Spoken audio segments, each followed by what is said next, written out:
Welcome বন্ধুরা, আমার নাম মিজানুর রহমান এবং নেটকেটে চ্যানেলে তোমাদের সবাইকে সুস্বাগতম।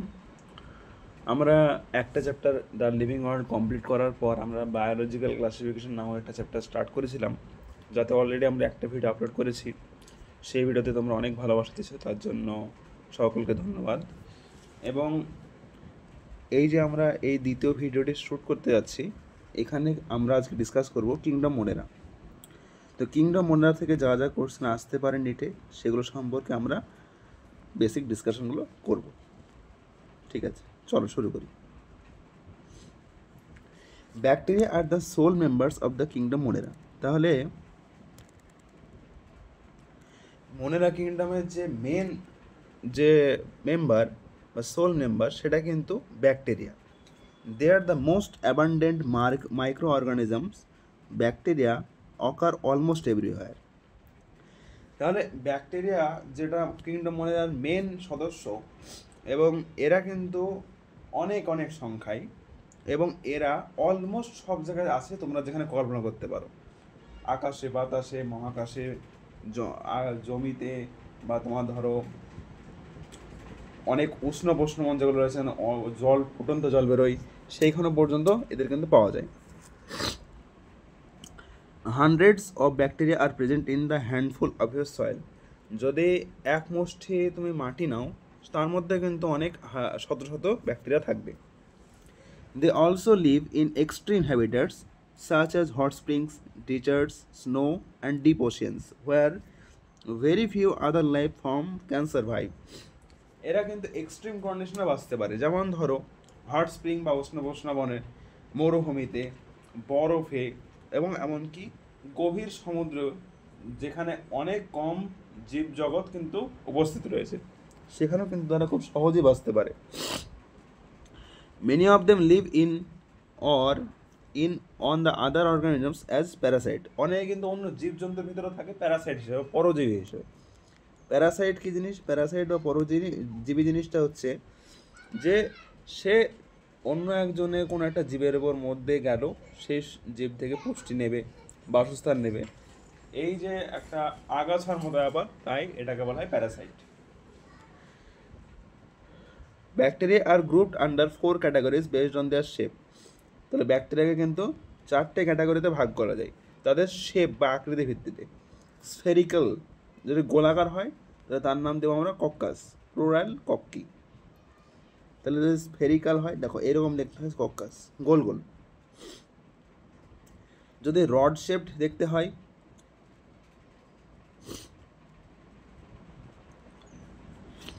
তাহলে আমরা কি বলবো? এই যে ব্যাসিলাই বা ব্যাসিলাস। আর যদি কমা শেপ দেখতে হয় তাহলে ভিব্রিও, আর যদি স্পাইরাল শেপড হয় তাহলে স্পাইরিলা। তাহলে এই কয়েকটা শেপ কিন্তু রয়েছে।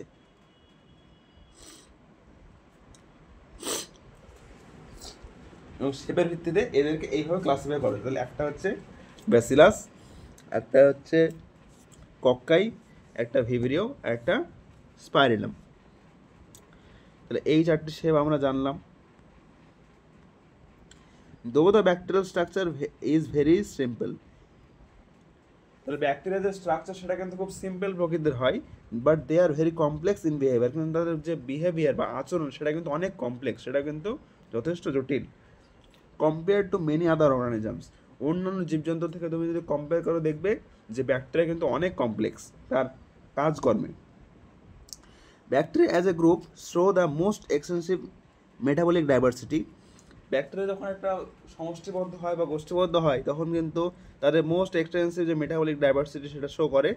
সাম of the bacteria are autotrophic, কিছু ব্যাকটেরিয়া আছে যারা নিজের খাবার নিজেই তৈরি করে। They synthesize their own food from inorganic substances, তারা কেমোসিনথেটিক প্রক্রিয়ার মাধ্যমে কিন্তু নিজের খাবার নিজেই সিনথেসাইজ করে। They may be photosynthetic autotrophic or chemosynthetic autotrophic, তারা ফটোসিনথেটিকও হতে পারে, তারা কেমোসিনথেটিকও হতে পারে। তাহলে দুটোই কিন্তু possible. The vast majority of the bacteria are heterotrophic, কিন্তু যারা যে ম্যাক্সিমাম কোয়ান্টিটিতে যারা রয়েছে আর কি ব্যাকটেরিয়া, তারা কিন্তু হেটারোট্রপিক, মানে তারা নিজের খাবার নিজেরা তৈরি করতে পারে না। তাহলে এরা কিন্তু সবাই হেটারোট্রপ বেশিরভাগ। আর এই হেটারোট্রপ যারা রয়েছে, তারা কিন্তু অন্যের ওপর বা অন্য অর্গানিজম বা অন্য কোনো ডেড অর্গানিজমের উপর কিন্তু ডিপেন্ড করে খাবারের জন্য। এবারে ব্যাকটেরিয়া কিছু ক্লাসিফাই করেছি আমরা, যেমন হচ্ছে আর্কিব্যাকটেরিয়া আর ইউব্যাকটেরিয়া। Archaebacteria কারা? These bacteria are special since they live in some of the most harsh habitats such as extreme salty areas, halophiles, hot springs, thermoacidophile, and marshy areas, methanogens. তাহলে archaebacteria কারা? Archaebacteria হচ্ছে সেই সমস্ত bacteria যারা প্রথম থেকে এক ধরনের একটা যে এক্সট্রিম হ্যাবিটাট সেইগুলোতে থাকে। যেমন খুব লবণাক্ত এলাকায় যারা থাকে তারা হ্যালোফাইলস, যারা উষ্ণ মৌসুমে থাকে তারা থার্মো অ্যাসিডোফাইলস, যারা মার্শি এরিয়ায় থাকে যেখানে মিথেন গ্যাস তৈরি হয় তারা কিন্তু মেথানোজেন্স।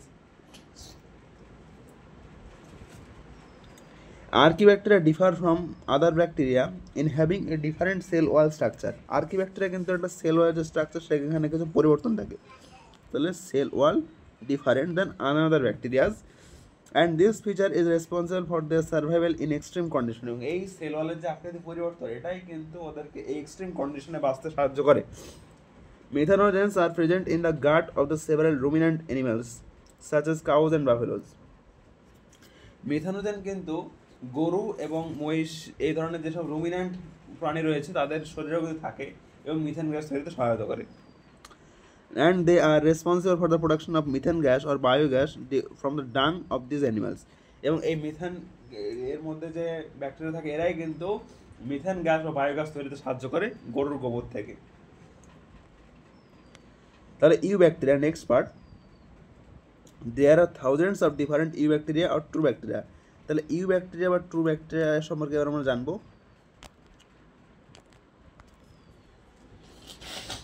তাহলে দেখো, there are thousands of different eubacteria, এখানে কিন্তু হাজার হাজার ইউব্যাকটেরিয়া বা ট্রু ব্যাকটেরিয়া কিন্তু রয়েছে। They are characterized by the presence of a rigid cell wall. তাদেরকে চেনা যায় একটা রিজিড বা শক্ত সেল ওয়ালের উপস্থিতির মাধ্যমে। অ্যান্ড ইফ মোটাইল, এবং যদি তারা চলমান হয় তাহলে ফ্ল্যাজেলাম থাকবে একটা। The cyanobacteria also referred as blue green algae, BGA, have chlorophyll a similar to green plants and are photosynthetic autotroph. তাহলে এই যে সায়ানোব্যাকটেরিয়া বা ব্লু গ্রিন অ্যালগি রয়েছে এদের কিন্তু ক্লোরোফিল এর সঙ্গে সদৃশ, বা যেগুলো তোমার গাছের শরীরে থাকে, গাছের দেহে থাকে এবং সেগুলোর মাধ্যমে গাছ খাবার তৈরি করে, সে একই রকমভাবে কিন্তু এরাও কিন্তু ফটোসিনথেসিস করতে পারে এবং এরা কিন্তু ফটোসিনথেটিক অটোট্রপস। তোমরা দেখতে পাচ্ছ এটা একটা ব্লু গ্রিন অ্যালগির ডায়াগ্রাম, যেমন নস্টক।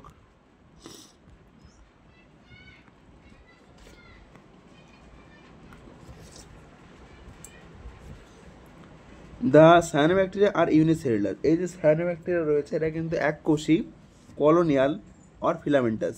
তাহলে এরা এককোষী হবে, এরা কলোনি গঠন করে থাকতে পারে বা ফিলামেন্ট তৈরি করে থাকতে পারে। Fresh water or marine or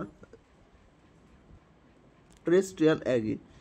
তাহলে এরা কিন্তু পরিষ্কার বা সাফ সুতরা জলে থাকতে পারে বা বৃষ্টি জলে থাকতে পারে, সমুদ্রের জলে থাকতে পারে বা মাটিতে বা জমিতেও কিন্তু থাকতে পারে। The colonies are generally surrounded by gelatinous seed. এই যে কলোনিগুলো তৈরি হয় বা গোষ্ঠীগুলো তৈরি হয় সেটা কিন্তু জিলাটিনাস সিদের মাধ্যমে প্রোটেক্টেড থাকে।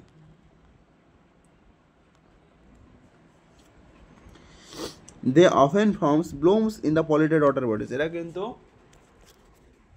ব্লুম তৈরি করে বিভিন্ন রকম নোংরা যে সমস্ত ওয়াটার বডিগুলো রয়েছে সেইগুলোতে। Some of these organisms can fix atmospheric nitrogen in the specialized cell called heterocyst. হেটারোসিস্ট এমন এক ধরনের সেল যেগুলো কিন্তু পরিবর্তন হয় একটা স্পেশালাইজড সেল হিসেবে, সেখানে কিন্তু নাইট্রোজেন ফিক্সেশন করা হয়। নস্টক অ্যান্ড অ্যানাবিনা এর হচ্ছে এক উদাহরণ যারা হেটারোসাইটস। তাহলে হেটারোসিস্টের উদাহরণ যদি জিজ্ঞেস করা হয় তাহলে কী বলবে? একটা হচ্ছে নস্টক আর একটা হচ্ছে অ্যানাবিনা। আর এরা কিন্তু এটা হলো ফটোসিনথেটিক অটোট্রপ। এবার আসছে আমরা কেমোসিনথেটিক অটোট্রপ। Chemosynthetic autotrophic bacteria oxidize various inorganic substances such as nitrates, nitrites, ammonia and use the released energy for their ATP production. They play a great role in recycling of nutrients like nitrogen, phosphorus, iron and sulfur. তাহলে কি বলছে? কেমোসিনথেটিক autotrophic bacteria তারাই যারা oxidise করে বিভিন্ন রকম inorganic সাবস্টেন্সকে।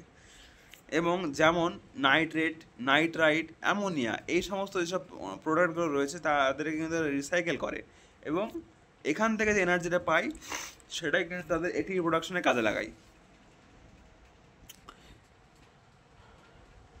And they play a great role in recycling of nutrients like nitrogen, phosphorus, iron and sulfur. এবং এরাই কিন্তু একটা মেন বা গ্রেট রোল প্লে করে যারা সাহায্য করে নাইট্রোজেন, ফসফরাস, আয়রন আর সালফারের যে রিসাইক্লিং সাইকেল রয়েছে সেইটাকে চালু রাখার জন্য। তারপরে আমরা আসবো heterotrophic bacteria. Heterotrophic bacteria are the most abundant in nature. তাহলে which type of bacteria are the most abundant in nature যদি তোমাকে জিজ্ঞাসা করা হয় তাহলে তুমি অবশ্যই বলবে heterotrophic bacteria are the most abundant in nature. The majority are important decomposers. এদের যে মেজরিটি তারা কিন্তু সব ডিকম্পোজের কাজটা করে কিন্তু, তাই এরা mainly decomposers. And many of them have a significant impact on human affairs. তারা কিন্তু মানুষকে বিভিন্ন রকমের সাহায্য করে। They are helpful in making curd from milk. তারা দুধ মানে দই তৈরিতে সাহায্য করে দুধ থেকে। প্রোডাকশন অফ অ্যান্টিবায়োটিক তৈরিতে সাহায্য করে। ফিক্স মানে যেমন আমরা জানি প্রথম তৈরি করা antibiotic penicillin.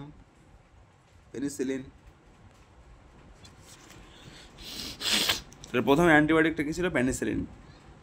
Fix in nitrogen in legume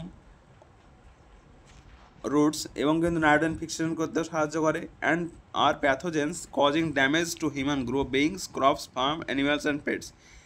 এবং কিছু কিন্তু মানুষের দেহে সমস্যাও করতে পারে, যেমন অনেক প্যাথোজেন আছে যারা কি কিন্তু মানুষ, শস্য, গবাদি পোষ্য যে সমস্ত প্রাণীরা রয়েছে তাদের শরীরে কিন্তু রোগ ব্যাধি তৈরি করে। যেমন cholera, typhoid, tetanus, citrus canker are all known disease caused by different bacteria. এগুলো কিন্তু ব্যাকটেরিয়া তৈরি করে। এখানে তোমরা কেউ দেখতে পাচ্ছ একটা ডায়াগ্রাম যেখানে একটা ব্যাকটেরিয়া ডিভিশন করছে।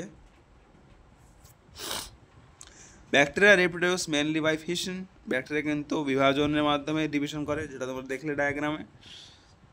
Sometimes under unfavourable condition they produce spore. যখন আনফেভারেবল বা অপ্রত্যাশিত কোনো এমার্জেন্সি কন্ডিশন চলে আসে তখন কিন্তু তারা প্রডিউস করে কি না, তো spore. They also reproduce by a sort of sexual reproduction by adopting a primitive type of DNA transfer from one bacterium to another. এরা কিন্তু সেক্সুয়াল রিপ্রোডাকশনও করতে পারে।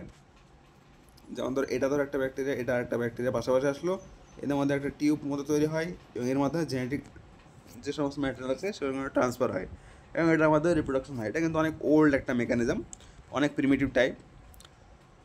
তারপরে কি বলছে? The mycoplasma are organisms that completely lack a cell wall. Mycoplasma কিন্তু cell wall থাকে না।